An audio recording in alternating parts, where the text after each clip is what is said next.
Bueno, listo. Bueno, muy buenas tardes. Veo solo, además de André, una sola cara, que es Valeria. Hola, Valeria. Los otros detrás de los nombres, pero detrás de los nombres reconozco gente que bien las conozco. O sea, muy buenas tardes y gracias por la invitación y poder compartir. Ahí está Fernanda.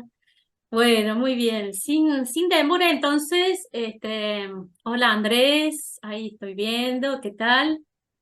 La verdad que es un gusto, más allá de, de estas invitaciones demasiado seguidas por el área de Ahí bioética. vino el palo, Fer, viste, no sabía que no iba a salir gratis. Llegó el palo, este, dale. eh, no más de una por año, ¿eh? Así que ya voy a empezar a contar. Bueno, nada, lo que me alegra mucho, que ya tomé el pulso de alguna manera en en la capacitación sobre las declaraciones de voluntad anticipada, la otra vez que se desarrolló allá en la facultad, y bueno, tuve la oportunidad ahí de ver caras nuevas y la verdad que estoy llena de entusiasmo, ¿no? Porque la historia de los comités sigue escribiéndose en Córdoba y esto, la verdad que llena de placer y bueno, también de entusiasmo a uno que ya hace varios años que sigue trabajando. Así que estoy muy contenta con eso y bueno, ver nombres nuevos y caras nuevas a más fuerte razón. Así que muy contenta de poder aportar lo, digamos, la experiencia, como decía vos, Fernanda, pero seguramente que todos tendremos algo para aportar en este momento. Bueno, les voy a compartir pantalla, por supuesto que este material queda a disposición de ustedes para cuando lo dispongan. Un segundito. Bueno, ahí están viendo pantalla, ¿verdad? Bueno, el tema que me pidieron es hablar de los comités hospitalarios de bioética, teoría y práctica. Ya, la práctica en realidad tiene que ver esto con la experiencia que hemos estado eh, eh, recabando durante todos estos años. Hablar de bioética de los comités es de alguna manera entrar en un capítulo al que hace algunos años le hemos llamado la bioética propiamente institucional, ¿no? Es decir, cómo la bioética aterriza en las instituciones, en las diferentes instituciones, a través de las organizaciones que son los comités. Por lo tanto, bueno, vamos a hacer algunas referencias sobre la historia, estructura y funcionamiento, aunque la clase que sigue específicamente van a hablar sobre los reglamentos y funcionamiento de los comités, pero algo vamos a iniciar ahora. Por supuesto, una mirada rápida, hablar de comités y de organizaciones a nivel institucional que tienen que ver con la bioética, están como a diferentes niveles. Esto ha ido creciendo prácticamente desde que se instaló la bioética en nuestro país, es decir, los niveles a macropolítico, ¿no es cierto?, de las comisiones nacionales de bioética que siguen funcionando, las mesas institucionales, las instituciones propiamente de bioética y las microinstitucional, que es a la cual nos vamos a referir ahora y nos vamos a detener específicamente cuando hablamos de comités de bioética. Cuando hablamos de comités de bioética, yo insisto mucho sobre todo, bueno, cuando doy clases, pero sobre todo porque hay una realidad en Córdoba y yo voy a hacer algunas menciones de la experiencia que tenemos en Córdoba. Eh, Me aseguré que no hubiera gente de otras provincias, entonces me decían que específicamente, porque bueno, hay algunas cuestiones que son bien interesantes. Hoy día, por ejemplo, pareciera que los comités de ética de investigación en salud no son comités de bioética, y esto hay que tener mucho cuidado. En realidad, los comités de bioética son a nivel institucional, hoy en Córdoba los desarrollados son los comités de ética institucional, de ética e investigación en salud, y los comités hospitalarios de bioética o ética asistencial o ético praxeológico, de acuerdo como algunos autores los mencionan. Entonces, esto me parece muy importante destacar, básicamente a nivel de nuestras instituciones de salud, en nuestros hospitales, básicamente, están desarrollándose estos dos comités que son comités de bioética. Uno que se dedica a la ética de investigación en salud y la otra, los comités de ética asistencial, podemos decirlo. Este, hay una cuestión, una decisión también del área de bioética. No vamos a tocar los comités de ética de investigación en salud, porque, bueno, hay toda una organización propia que de alguna manera le correspondería estar formando a la gente de investigación en salud, pero sí vamos a hacer una mención al final sobre algunas diferencias. Lo que a mí me interesa que por lo menos que propongo fuertemente, es que los comités de bioética en Córdoba tienen este desarrollo. Los comités de ética institucional de ética de investigación en salud y los comités asistenciales, a los cuales nosotros nos vamos a referir ahora, ¿sí? A los comités de ética asistencial.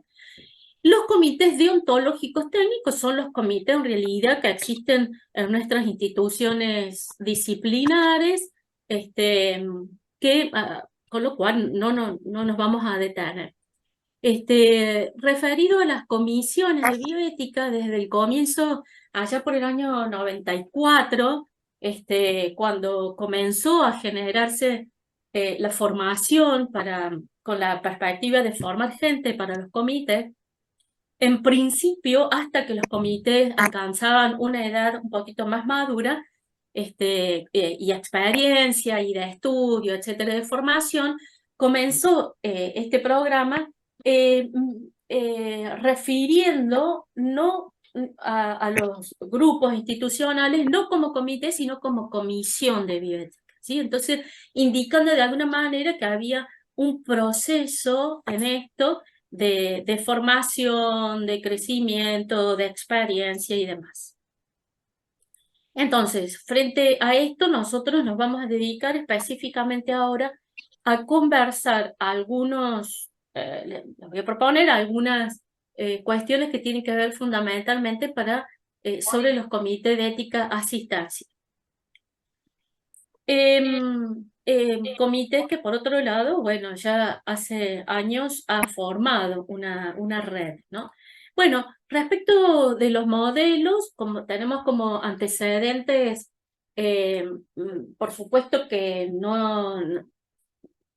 uno va trayendo modelos desde un comienzo, modelos desde otros países, pero básicamente podemos hablar, y como todos sabemos, que los primeros comités fueron generados de alguna manera frente a situaciones conflictivas que se presentaban en los ámbitos de salud, que a no existir estos grupos interdisciplinarios, llegaban a la justicia y tomaban con esto estado público. Así son los casos de Karen Kinlan, los casos de Baby Doe, ¿no es cierto? No hace falta mencionar los casos, yo creo que esto están siempre seguramente al alcance de ustedes, pero en el proceso de autoformación hay que empezar por estos casos específicos, ¿no es cierto? El caso de Karen Kinlan, que fue bien paradigmático allá en 1976, con el cual de alguna manera el juez devuelve la problemática al ámbito institucional, les dicen, esto no tiene que tener no tiene que resolverse en el ámbito jurídico, sino en un ámbito institucional, y así fue como se va formando los primeros comités. Bueno, lo mismo pasa con los Baby Doe, ¿no es cierto? Que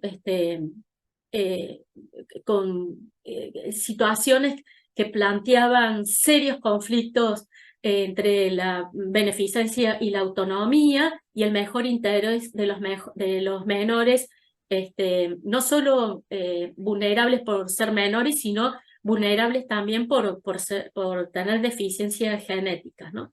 Entonces, y que planteaba el tema de quién representaba el mejor interés, que en estos casos no, de alguna manera no lo constituían en todo caso los padres, ¿no?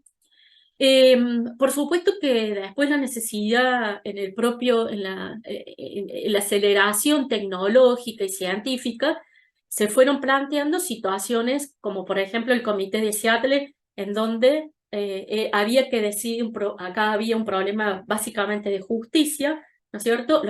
Aparecen los primeros riñones artificiales y la demanda era mayor a la posibilidad de los recursos, entonces cómo determinar esta prioridad, ¿no? Cómo determinar, quién determinaba esta prioridad, cuáles eran los criterios para establecer la prioridad de ingreso frente a un recurso escaso, ¿no? Esto es uno de los, bueno, los comités de Harvard, los comités que se crearon a partir que estudiaron y de alguna manera definieron la muerte cerebral, etcétera, ¿no? Es decir, son como algunos de los antecedentes bien interesantes para poder repasar, pero no nos vamos a detener en esto. Y por supuesto, a partir de esto se fueron dando regulaciones o normativas de Estado, ya vamos a ver en Argentina, que fueron de alguna manera normatizando y proponiendo, digamos, situaciones concretas para poder crear ámbitos de resolución de los conflictos bioéticos, sobre todo en las instituciones. Y bueno, también se generaban a niveles espontáneos. Bueno, acá, nada, están los mismos antecedentes que mencionaba recién.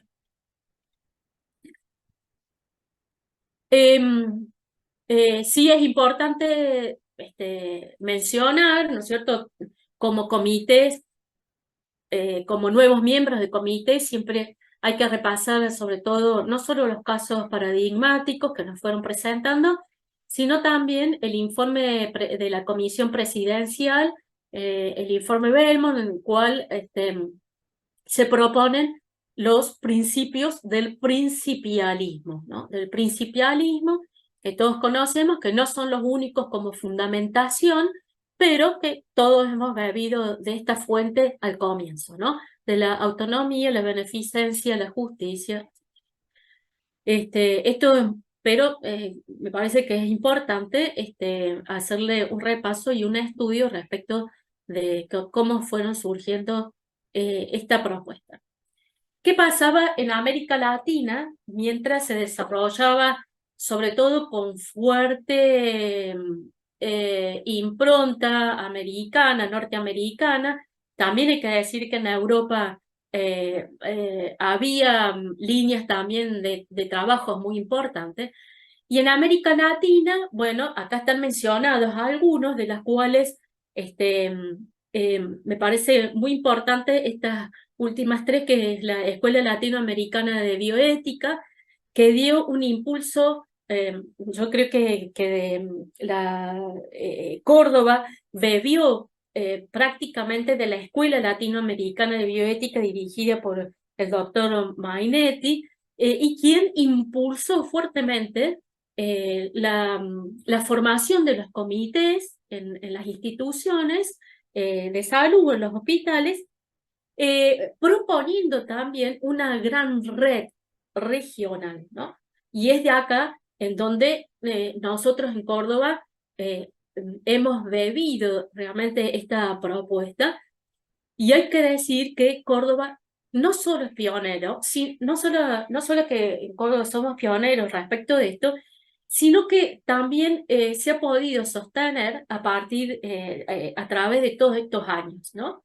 Con fluctuaciones, ¿no? En la historia, pero que de alguna manera se ha mantenido firme y es así como hoy, bueno, van surgiendo nuevos comités, ¿no? Esto es bien importante. Bueno, en 1994, fíjense, casi en los mismos, en la misma época, una fuerte impronta en los países de Latinoamérica, como Chile y Brasil también, en nuestros vecinos, también van formando comisiones a nivel nacional.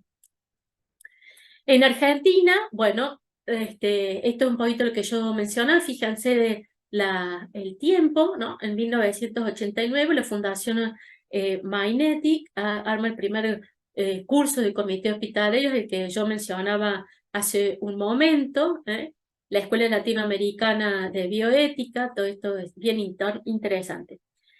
Y cabe mencionar esto, en 1996 se promulga esta ley, una ley que no está reglamentada, que es la 24.742 a nivel nacional, en donde de alguna manera propone la creación de los comités en las instituciones.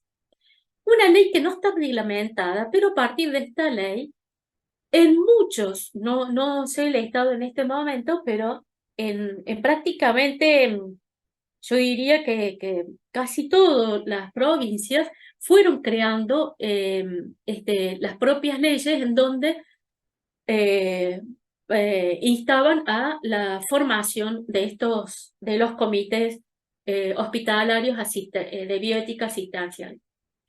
Y en Córdoba, fíjense, en el año 2002, en Córdoba, se sanciona la ley provincial de 9011, en donde crea el Consejo de Bioética, ¿no? Y la Comisión Permanente Religiosa y la institución de los comités hospitalarios de bioética. Esto es un antecedente bien importante, pero cuando la ley no está reglamentada y cuando de alguna manera tampoco hay presupuesto para esta ley queda, como ya sabemos, cajona. Pero ahí está la ley.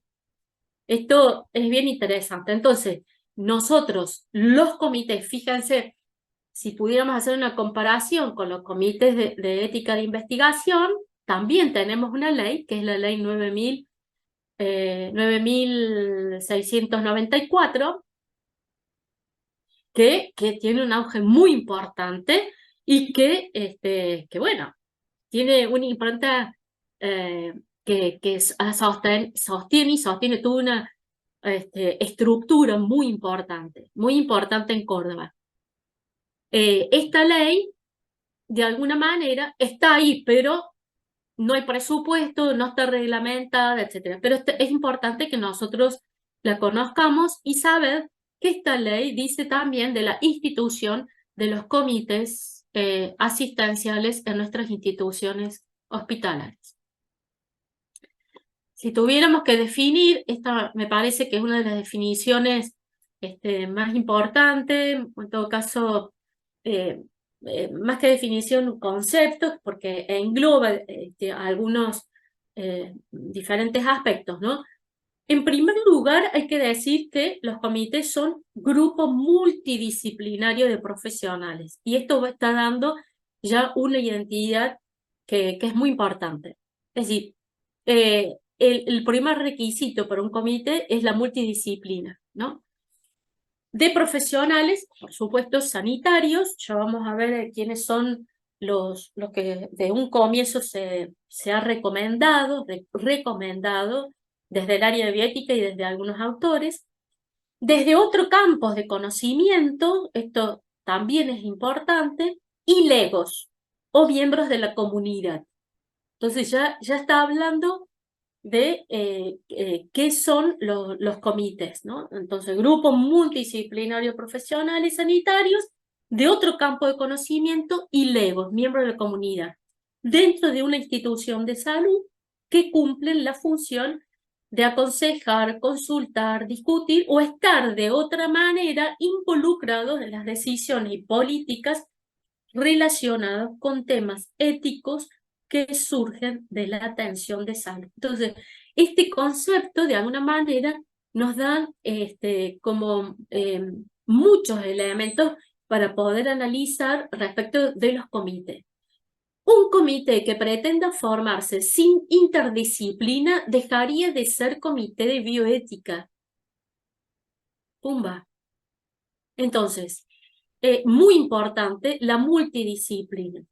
¿Cuáles son las disciplinas sanitarias de salud que están aconsejadas? Básicamente, medicina en diferentes especialidades, enfermería, el ámbito de asistencia social, de trabajos de asistencia social, y los de salud mental. Básicamente, estos 4 básicos, pero no exclusivos, ¿no?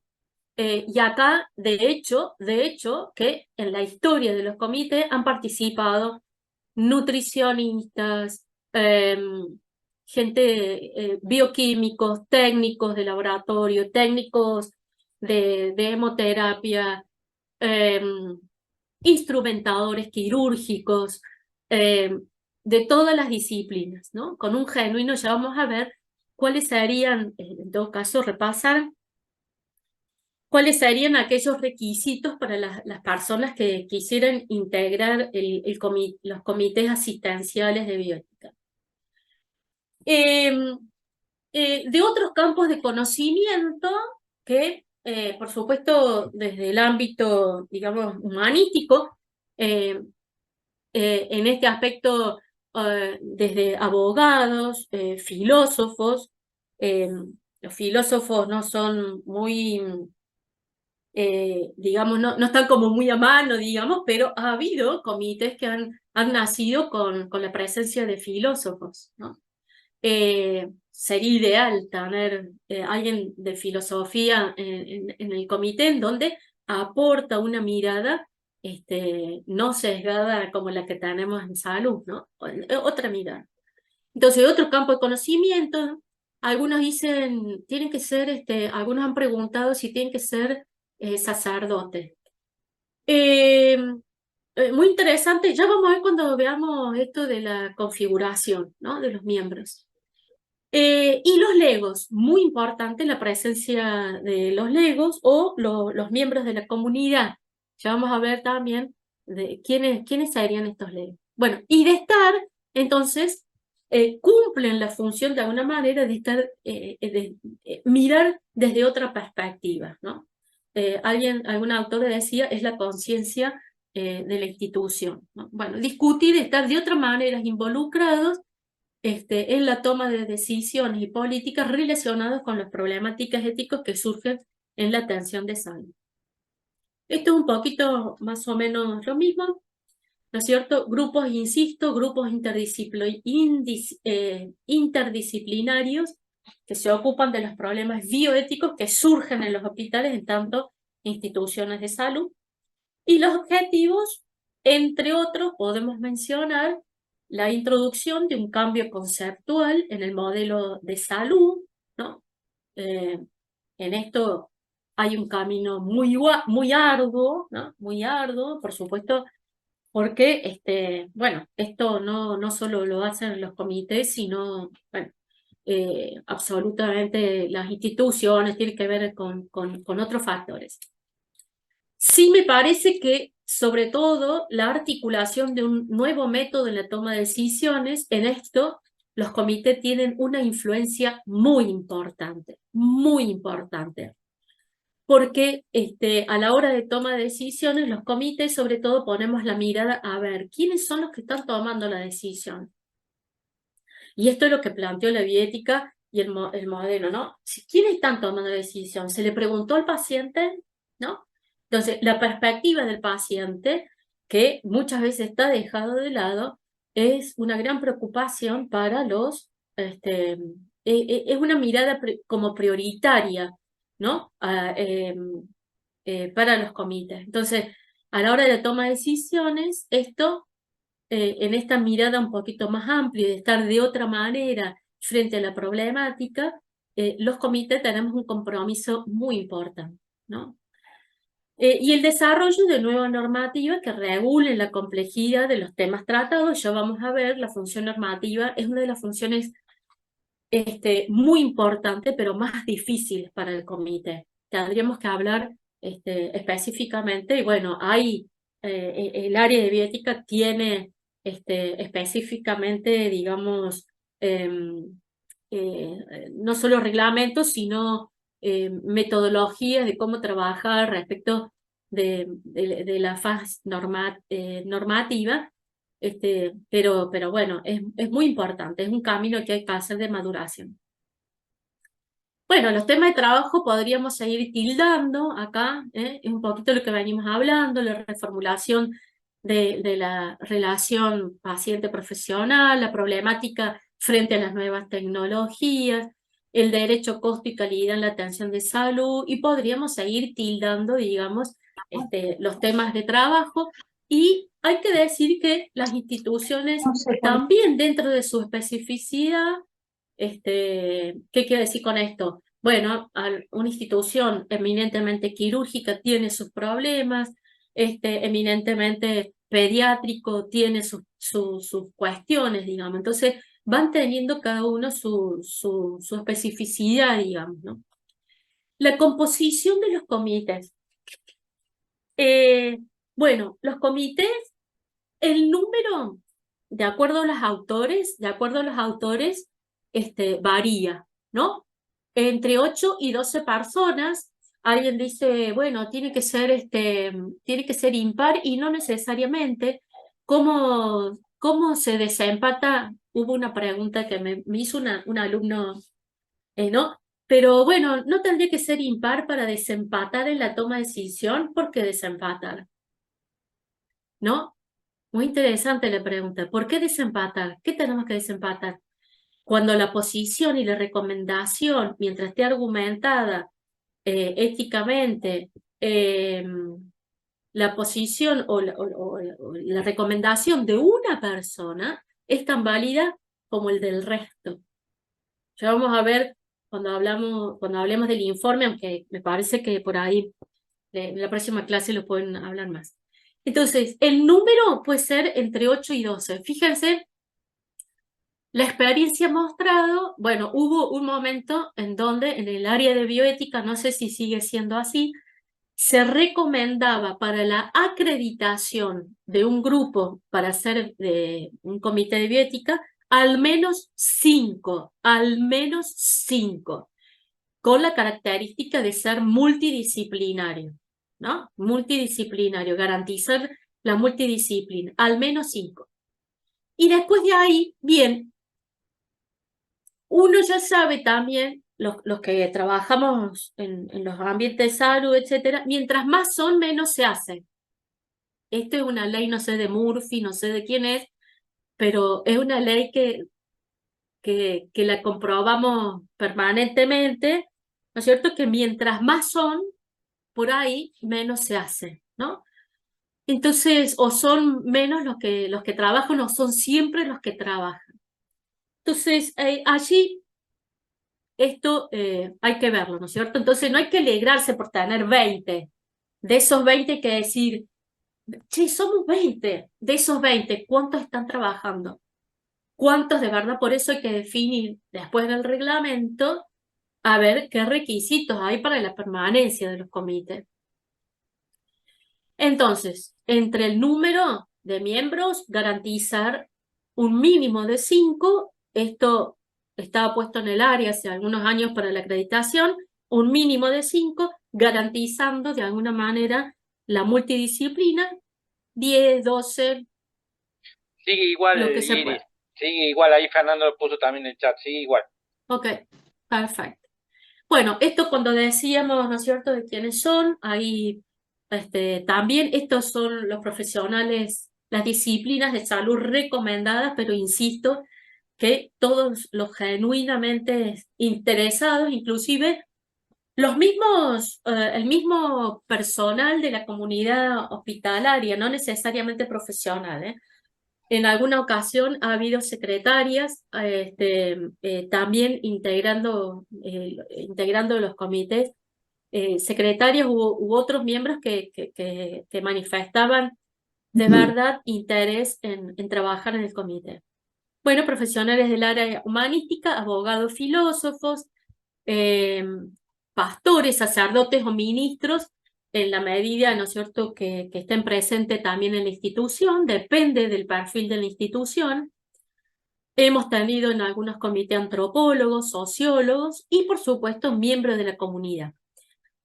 Esto también nos está mostrando que hay que pensar y también frente a la experiencia del desarrollo que se ha venido gestando en los comités, que hay miembros que necesariamente tienen que ser permanentes, ¿no? Y estos seguramente son los del equipo de salud. Y otros miembros pueden ser de alguna manera permanentes, pero no necesariamente que vengan a todas las reuniones. Se pueden llamar específicamente para alguna reunión específica, como por ejemplo ministros o sacerdotes, ¿no? Bueno, por ahí es muy difícil que gente que está en ámbito laboral, etcétera, pueda participar de manera permanente en un comité, ¿no es cierto? Por ahí se hace como más difícil. Entonces, por ahí es bien interesante tenerlo a mano, por ejemplo, el abogado o el filósofo, cuando hay alguna cuestión un tanto más específica, digamos, ¿no? Para que pueda, no, para que la gente del comité pueda hacer consulta. Y el miembro de la comunidad no debe faltar. Esto también ha sido y creo que seguirá siendo un criterio para la acreditación de los miembros de los comités. El miembro de la comunidad, que también hay mucho material respecto de esto, de qué significa para ellos, ¿no es cierto? Puede ser un expaciente. En el hospital de niños tengo entendido que también, por ejemplo, estaba la maestra hospitalaria, ¿no? Esto es bien interesante porque tienen una perspectiva muy importante respecto de los niños. Puede ser un familiar, ¿no? Bueno, respecto de esto, es muy importante poder tener un miembro de la comunidad. Uno tiene que hacer un esfuerzo allí también para poder invitar a gente que pueda aportar esta mirada. Como yo decía, necesariamente tenemos miradas sesgadas frente a los problemas, ¿no? Los profesionales de salud y de y entonces, en el miembro Lego depositamos de alguna manera esta mirada de interés específico respecto de la comunidad, ¿no? Y a veces hacen preguntas que nosotros no nos hacemos, ¿no? O lo damos por supuesta. Decir, no, acá hay que ver otra cosa. Entonces, el miembro de la comunidad es esencial. Algunas recomendaciones para los comités. No, posiblemente Fernanda toque alguno de los temas pero bueno. El modo de constitución. Nosotros en la provincia de Córdoba, bueno, hay que pensar no solo, como yo me formé en el ámbito de la provincia, de los hospitales provinciales. Hay comités de hospitales que son de característica privada, digamos, ¿no? Entonces, el modo de constitución suele ser diferente. Desde el ámbito público provincial bueno, se sugiere que el comité madre es el comité de capacitación y docencia. No sé si seguirá se llamará así. Este, entonces, bueno, hay una dependencia con el comité, etcétera, ¿no? Ahora, el modo constitución y el modo que se convoca a la gente es bien interesante por primera vez. Uno puede hacer una convocatoria abierta, con carteles, etcétera. Pero hay que decir que hay que buscar las personas en donde uno, con ojo clínico, eh, supone que puede estar interesado. Entonces la invitación por allí, en el caso cuando uno no piensa formar un comité por primera vez, hay que buscar como pares interesados, ¿no? En la materia donde uno ha escuchado Entonces, buscar por allí otras personas que han mostrado genuino interés para ir conformando el comité. En algunos ámbitos privados, por allí, se está como digitado por el director y esto tiene de alguna manera, tiene que ver un poquito con la institución, etcétera. No es recomendable que esté digitado por los directores, ¿no? Porque se va el director y el comité se va detrás. Entonces, si la constitución de los comités está realizado por, de alguna manera, no quiero decir por las bases porque tiene otra configuración para nosotros, pero desde los profesionales genuinamente interesados en que haya una mirada de bioética en el hospital, ¿no? Entonces, y desde esta convocatoria más horizontal, esto tiene como probabilidad de seguir funcionando en el tiempo más que cuando está digitado de manera vertical, ¿no? Bueno, el número de participantes de estructura ya lo hemos visto, la dependencia, esto tiene que ver de acuerdo a cada institución, en lo que hemos estado viendo. No es muy recomendable que el comité esté dependiendo, puede depender orgánicamente, pero si depende orgánicamente, tiene que estar muy bien establecido que bajo ningún punto o sea, que el comité es autónomo en la toma de las recomendaciones. Acá voy dando una pista también. Los comités de bioética no tomamos decisiones. Y esto que lo digo, como parándome un poquito en las palabras, es clave, es muy importante.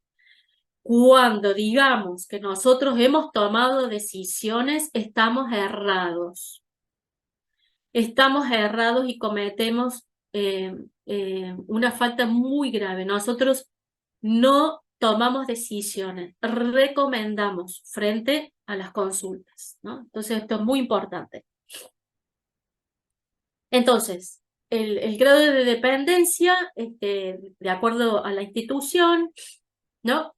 Pero en todo caso, uno lo puede conversar con el área técnica, el área de bioética en el ministerio, y bueno, ahí hay un área, felizmente, y esto también es pionera en Argentina, en donde uno puede recurrir para hacer consultas y demás. Vamos a hablar un poquito después de la característica de los miembros, ¿eh? Bueno, métodos de resolución de casos, también yo creo que, no sé si más adelante Nevi lo va a aportar cuando, este, eh, se hablen casos específicos. Bueno, y esto me parece muy interesante, ya estamos tirando algunas líneas para diferenciar los dos comités de bioética institucional que tenemos funcionando en Córdoba. Esta característica que ven ahí, opcional, opcional, tiene que ver con el grado de necesidad de consultar y el grado de alguna manera, de seguir la recomendación del comité. Los comités asistenciales en Córdoba, los comités asistenciales que tratan los conflictos bioéticos en el área clínica, son de característica opcional. Es decir, eh, las personas no están obligados a consultar a los comités, ni tampoco están obligados la persona que consulta a seguir la recomendación del comité. Entonces, esto es muy importante, es opcional. Los comités asistenciales de bioética o los comités hospitalarios de bioética, digamos, para diferenciar de los CIEIS en Córdoba. En cambio, los CIEIS y por ley son de carácter imperativo. Es decir, frente a un protocolo de investigación donde intervienen seres humanos, Lo digo así porque hay ética de investigación con animales, en algunas instituciones. Esto ya se viene desarrollando hace algunos años. Muy interesante, pero es otro tema. Entonces, los CIEIs en Córdoba, los de ética de investigación en salud, son de carácter imperativo. No hay un protocolo, un ensayo de investigación con seres humanos que no tenga que pasar necesaria y obligatoriamente por la aprobación, la evaluación y la aprobación de un comité, de un CIEIS. Y por supuesto, ellos sí dan resoluciones de carácter vinculante. Esto es una de las diferencias entre los comités de bioética asistencial y de los éticas de investigación en salud. Bueno, y el desarrollo de funciones, que ya le hemos... a ver si no están acá. Bueno, las funciones ya lo vamos a hablar un poquito más adelante, específicamente. Bueno, competencias de las personas que participan en los comités, esto es todo un tema, ¿no? Las competencias se identifican en 3 áreas: las habilidades de contenidos o juicios éticos, procedimentales y personales. Por supuesto que nadie nace con esto, hay que formarse, ¿no? De alguna manera se espera que haya conocimientos relevantes para abordar casos conflictivos, ¿no? Casos conflictivos, esto es muy importante. Uno tiene que ir tomando estabilidad para poder aportar frente a los casos conflictivos y tener aptitudes o virtudes, pero yo diría más aptitudes específicas que de tanto practicarla se va a convertir en virtud, específicos para poder trabajar en un grupo que se espera que sea plural, ¿no? Con perspectiva ética plural. Y entonces, ¿cuáles son estas perspectivas que se espera de las personas que participan en los comités? Y yo voy a hacer después una pregunta, así que preparen los micrófonos. Por supuesto que la idoneidad científica, técnica y personal en la propia disciplina, ¿no? Es decir, en la propia disciplina que uno ejerce, ¿no? Es decir, y esto va a hacer que de alguna manera sea reconocido por mis pares, ¿no? Sí. Idoneidad científica y técnica personal en la propia disciplina, tener genuino interés en participar y en trabajar en los comités. Esto es bien importante porque posiblemente uno a través de los años puede ver que hay como un esfuerzo no proporcional, un esfuerzo de estudio, de trabajo por ahí, no proporcional a la cantidad, por ejemplo, de consultas que uno tiene. Entonces uno dice, che, pero estudiar tanto, estudiar tanto, trabajar, hacer tantos cursos con el área de bioética y tantas cosas, y tenemos nada más que tres consultas por año, ¿no? Entonces uno dice, entonces, hay que tener un genuino interés en esto, ¿no? Para formar gente, para estar listo en un caso concreto, ¿no? Para cuando vengan los casos concretos. Bueno, capacidad de reflexión, eh, capacidad de reflexión que va, es decir, que va con otros ítems que he puesto acá, como el de la prudencia, de la capacidad de escucha, ¿no? No creérmela que yo la tengo a todas, ¿no? La sociabilidad, que tiene que ver esto con el respeto a los demás, ¿no? No interrumpir mientras el otro... Son cuestiones que, ¿vieron? Son cuestiones que tienen que ver, creemos que todo la tenemos incorporada. Son cuestiones casi de perogrullo. Pero a la hora de ver los temas, en realidad... son muy necesarias algunas actitudes y que vayamos formándonos en actitudes, ¿no? Respetar la actitud del otro, la toma de posición. Bueno, acá el coordinador, esto también, ¿no? Podemos ver el coordinador, a ver, cuando hay una persona que toma necesariamente siempre la palabra y no deja hablar a los otros, hay que moderar la cuestión. Esto existe en todos los grupos, ¿no? Este, eh, el respeto, no entrar con dogmatismo, sino en la capacidad de reflexión, la capacidad de argumentar. Esto es fundamental en el comité. Yo no puedo decir porque a mí me parece, porque sí, porque yo siempre lo hice, ¿no? Entonces, esto es muy importante. Y bueno, esto, la capacidad de diálogo, de escucha, ¿no? La capacidad de escucha, por ahí hay que ir un poquito más lento en esto de apurarme a dar opiniones y escuchar más, pensar en lo que el otro está diciendo, ¿no? ¿Qué tiene de profundo, de verdad, de posibilidad de lo que el otro dice, de argumento, ¿no? Que no vi. Bueno, y estos dos últimos que están puestos los últimos, pero no por ser menos importantes, creo que son los más importantes, que es el tema de la confidencialidad y el tema de la cuestión de la prudencia, ¿no? Esto ya tiene que ver esto con lo que decíamos recién, ¿no? Es decir, mm, ir más lento, cuando la cosa es más grave hay que ir un poquito más lenta, hay que ir lento en dar opiniones, antes hay que buscar argumentos, ¿no? Buscar, cotejar, estudiar, etc.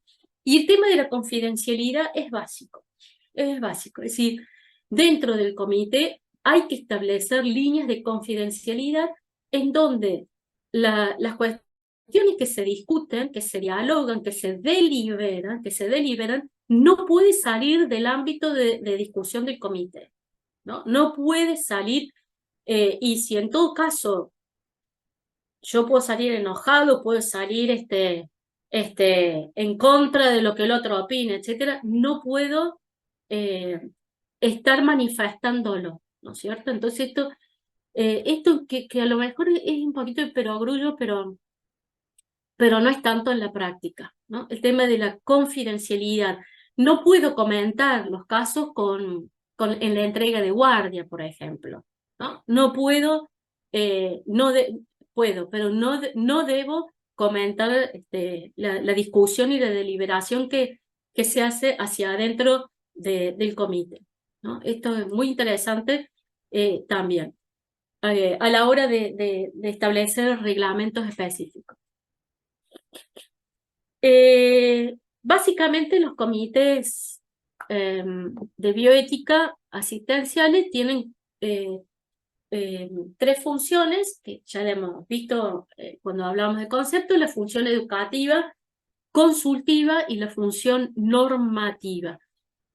Por supuesto que la que dio origen a los comités fue la consultiva, fue la función consultiva, ¿no es cierto?, a partir de los casos básicamente paradigmáticos, ¿no? Pero las otras funciones son claves, son claves. Y acá, no sé si traje, sí, este es un cuadro que propuso, está en uno de los temas del doctor Juan Carlos Tealdi, un médico, filósofo bioeticista de Buenos Aires, que estuvo mucho tiempo acá en el área de bioética, también fue convocado en los primeros años para formar los primeros miembros de los comités y que hizo aportes muy importantes. Bueno, entonces él estableció de alguna manera como etapas de profundización de las tres funciones, ¿no? Entonces él decía, bueno, la función educativa, hay un proceso que primero es de nivelarse, por lo menos de nivelarse en un proceso de autoformación de los miembros, ¿no? Es decir, cuando estamos hablando de autonomía, ¿a qué nos estamos refiriendo? Todos tenemos que entender básicamente lo mismo, ¿no es cierto? Entonces, tiene que haber un proceso de autoformación del comité, de autoformación que es inicial, pero que no deja de ser a través del tiempo, ¿no? Es decir, el comité tiene que encontrar espacios de estudio permanente con las diferentes metodologías que hay. Bueno, después cuando ha alcanzado una madurez, la educación hacia el hospital, sobre todo a las generaciones jóvenes, ¿no? Eso es básico, ¿no? Y después, bueno, animarse a salir a la comunidad. De hecho, que hay muchos comités que ya lo han hecho. Cuando uno habla de la comunidad, no solo comunidad, eh, este, algunos comités han salido a hablar, a trabajar con adolescentes, ¿no? En la escuela, en secundaria, etc. Bueno, la función consultiva, que es la básica, digamos, la que dio origen a los comités. Hay que comenzar con el estudio de casos retrospectivos, ensayando las metodologías, ¿no es cierto?, de la toma de decisión, viendo después la resolución de estos casos que ya han tenido respuestas, recomendaciones. Luego el comité tiene que establecer cuáles son sus lineamientos para recibir casos dentro del hospital, y también los comités, llegado un tiempo de maduración, que es lo que pasa en la red en Córdoba, los comités también van recibiendo casos externos, ¿no? De hecho, por ejemplo, en el Hospital Córdoba hemos muchas veces consultado con otros comités cuando hemos tenido casos, por ejemplo, de casos de conflicto, por ejemplo, en embarazos, ¿no? Que estaban atendiéndose en el Hospital Córdoba, etc. Entonces, para esto la red es fundamental, la red de comité, esto es fundamental, ¿no? Es de un gran beneficio. Y por supuesto la función normativa, que primero hay que conocerlas a las normas, ¿no? Sobre todo la difusión de los derechos de los enfermos. No hay que creer que la difusión de los derechos de enfermos es bien recogida por todos, ¿no? Hubo una época en donde los comités que empezaron a difundir los derechos de los enfermos ponían afiches y todo lo demás, y a la semana estaban eliminados los afiches. O sea, hay gente que no le interesa educar a los pacientes respecto de sus propios derechos, ¿no? Eso hay que ser en esto, hay que ser muy realista. Pero bueno,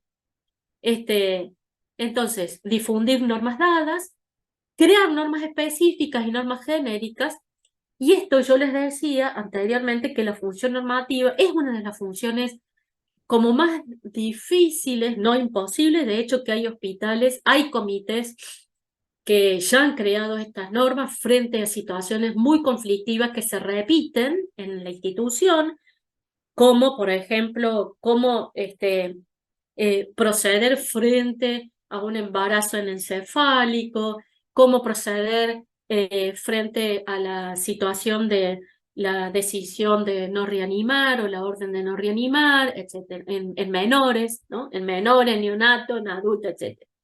Entonces, esto que requiere mucho trabajo con los servicios que están implicados, ¿no? Que en general son servicios de cuidados críticos, ¿no? De cuidados críticos, de cuidados paliativos, de cuidados crónicos, etcétera, ¿no? Entonces, el área de bioética tiene de alguna manera ya establecido cómo proceder en el desarrollo de la función normativa. Entonces, cuando uno quiere establecer una norma respecto de esto, pasa lo mismo que la constitución de los comités.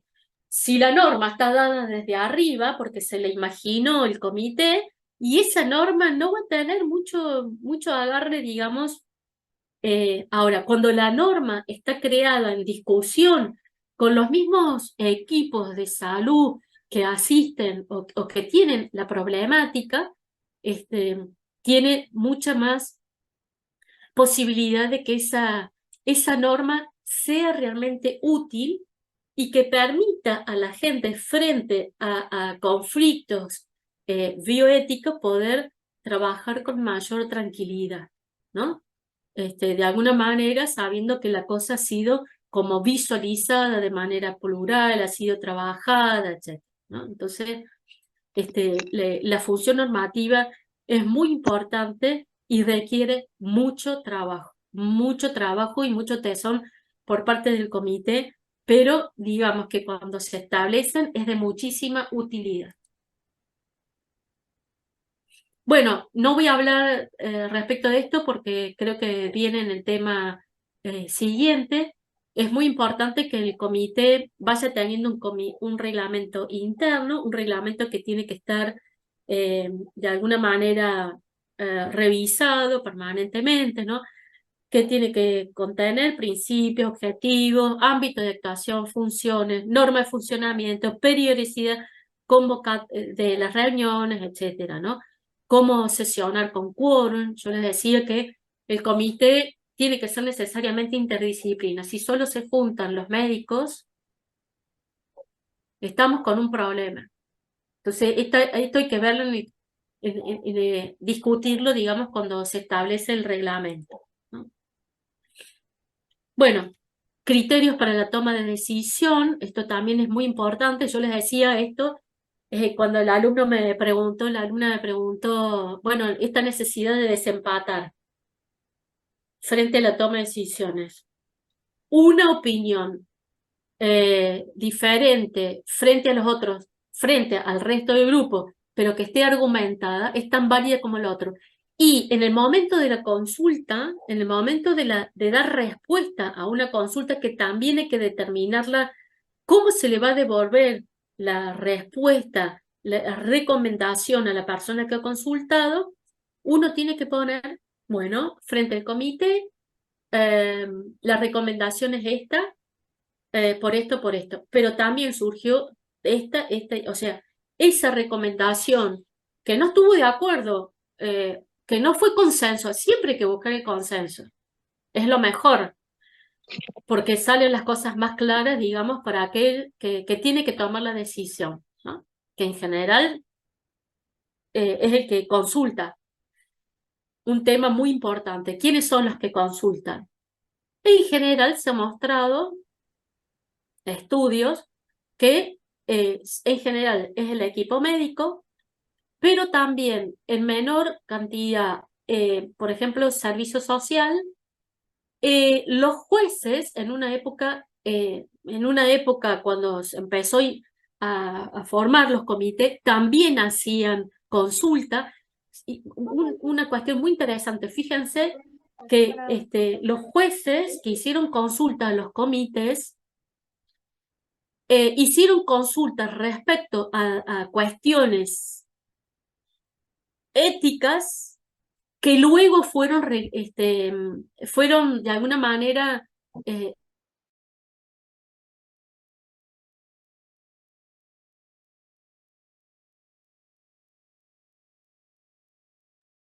ahí está, me silenciaste recién. Sí, Eh, eh, lo que estaba diciendo es que estas consultas que realizaron algunos jueces después tuvieron de alguna manera una salida legal, ¿no? Porque se constituyeron leyes. Muy interesante esto, ¿no?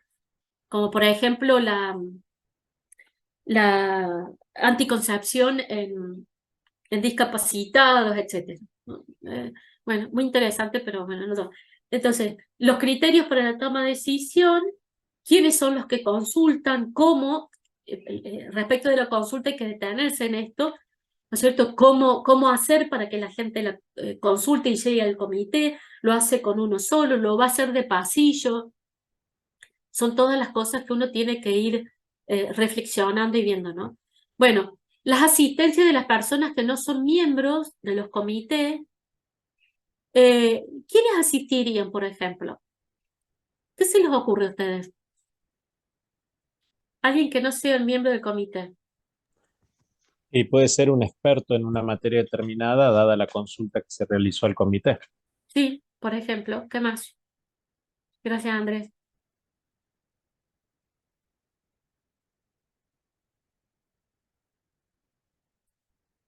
¿Quiénes más? Fíjense, muchas veces Eh, el Perdón, comité, sí, sí, sí, podría ser un familiar, ¿no? De la persona, tal cual, justamente, tal ¿no? Un cual, familiar de alguien que se está haciendo la consulta, si fuera una asistencia clínica, que participe, que manifieste también lo que el paciente a lo mejor haya manifestado en su propia familia, o sus intenciones, sus deseos. tal cual. Es una perspectiva, por ejemplo, muy importante. Asistencia, por ejemplo, eh, van a tener a los, eh, ¿cómo se llama? Ay, no me sale ahora la palabra, pero van a tener los comités, los equipos de testigos de Jehová en la puerta del comité cuando haya algún conflicto, por ejemplo. Comisión Comité de de No enlace. necesariamente. Comisión. Es, no son comités. ¿Eh? comité, así se llama, Comité de Enlace de los Testigos de Jehová. Hola, Iris. Hola, Cristina. ¿Qué hace la Cristina acá? Si es más vieja que yo. Bueno, los No comités de entendés, enlace. seguí. Por eso te silencio, Iri, porque por ahí, viste. No, Sí, mentira. claro. Bueno, De los enlace, comités de comité enlace o los van a comisión de tener en la enlace. puerta. Los van a tener en la puerta cuando haya alguna cuestión, ¿no? Uno puede llamar también, así como llama a expertos, puede llamar a la misma persona que hizo la consulta, ¿no? Muchas veces uno tiene duda, a ver, lo primero que hay que despejar es que realmente la consulta tenga problemas éticos y no que tenga problemas de decisión del diagnóstico médico. Esto lo tiene que discutir en otro lado, en otro ámbito, no en el ámbito del comité. Muchas veces ha llegado cuestiones que tienen que ver con una solución que tienen que hacer en el Ateneo. Por eso es muy importante hacer la semiología primero de la consulta, la semiología ética, ¿no? De la consulta que a uno le trae. Bueno, la renovación de los miembros, que sería lo ideal, cada 2 años tener miembros renovados, pero mucha suerte con esto, ¿no? Porque hay que conseguir gente que estudie, que quiera y demás. Ojalá, ¿no? Bueno, difusión de documentos elaborados, actualización del reglamento. No voy a detenerme en esto porque creo que Fernanda va a ir más en esto. Bueno, procedimientos para garantizar, es lo que yo les comentaba, garantizar la confidencialidad de la información y la documentación, ¿eh? Decidir si lo que uno recomienda va a ir a escrito, que esta es la recomendación, digamos, que se hace, ¿no es cierto? Que vaya escrito en la historia clínica, ¿no? Algunos comités tienen específicamente un formulario en donde manifiesta la opinión, la recomendación, etcétera, y va a la historia clínica, ¿no? Y va a la historia clínica. Bueno, problemas prácticos de funcionamiento, de la puesta en marcha, por supuesto, ¿no? Esto un poquito, yo los que le decía que en el momento de la configuración del comité, no siempre uno encuentra gente que está entusiasmada, sobre todo, o gente que está entusiasmada, pero la gran carga de trabajo, que es lo que muchas veces esto requiere que entre otras cosas, no solo estudio y demás, sino una carga sobreagregada al ámbito profesional, ¿no? Hay que decirlo. Entonces, uno puede encontrar gente muy interesada en hacer esto, pero si es la única asistente social o el único, ¿cómo se llama?, psicólogo de la institución, y va a ser como medio difícil que esté en nuestras reuniones y demás, ¿no? Y esto ha pasado y aún pasa. Bueno, de funcionamiento no vamos a hablar. A lo mejor encontramos las 5 personas interdisciplinarias, hemos encontrado el lugar, hemos encontrado todo, y resulta que por la actividad que realizamos tenemos dificultad en los horarios, y bueno, es propio de poder establecer de alguna manera lineamientos de funcionamientos mínimos, ¿no? Y respecto de las funciones que, bueno, uno tiene que ir aprendiendo. Pero si uno se apoya en la red y en el área de bioética, uno aprende, va aprendiendo a establecer esto. 3 cositas quiero decir, nada más que esto. Que no es un comité hospitalario de bioética, que no es un espacio de índole de discusión deontológico-disciplinario. O sea, esto es clave. No somos equipos que ponemos sanciones de orden deontológico. Esto tiene que ir a las asociaciones, ¿no? Un espacio de resolución de problemas interpersonales o entre servicios. He tenido problemas con mi jefe, les va a llegar problema esto si no les ha llegado todavía, porque nadie escucha la problemática. Entonces, bueno, los jefes no se hacen cargo, o entre servicio, ¿no? Entre servicio.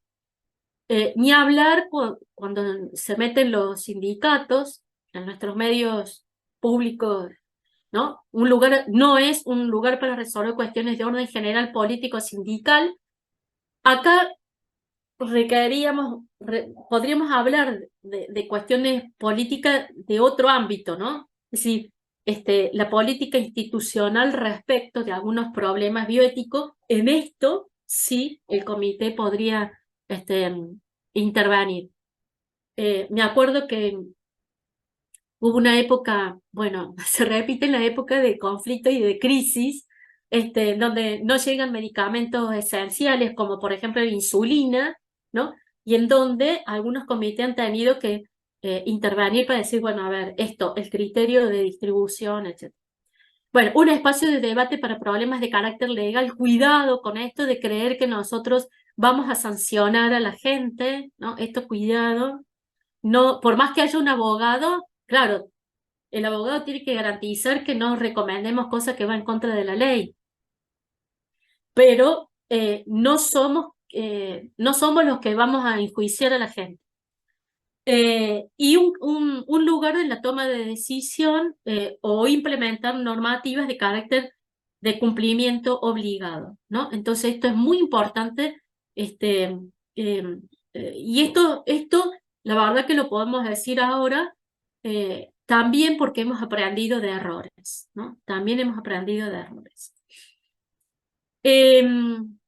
Yo en esta presentación, yo también hago aquí alguna presentación respecto de los comités de ética, de ética de investigación en salud, pero no me voy a detener en esto. Sí me voy a detener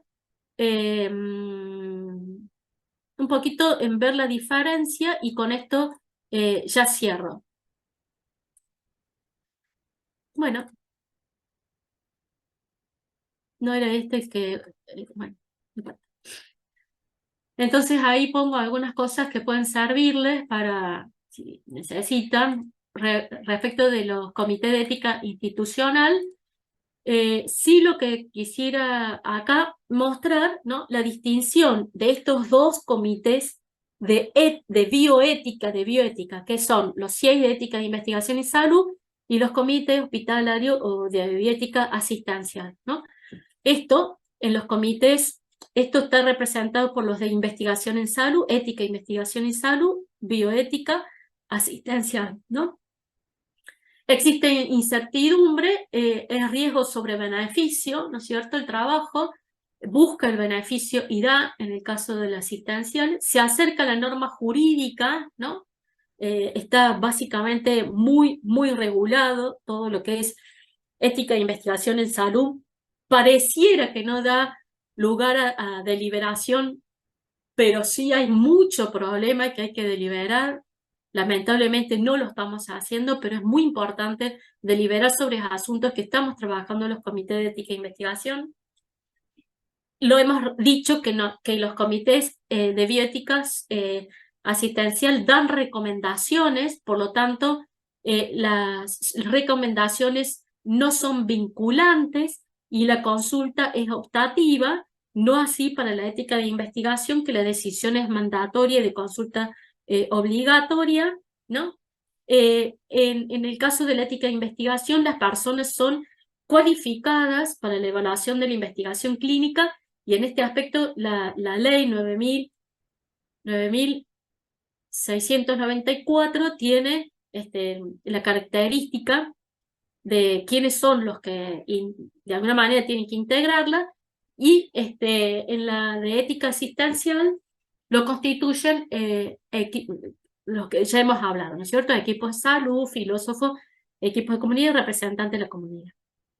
Algunas diferencias, también la diferencia, por ejemplo, de la metodología, ¿no? En la ética de investigación es mucho más normativa, es de análisis de protocolos, etcétera, y de la corrección ética de los protocolos, y aquí en la ética asistencial es mucho más deliberativa sobre los problemas. Y yo termino siempre con esto que a mí me pareció fantástica, este es una frase del doctor Juan Carlos Tealdi para los que hacemos comités de ética asistencial.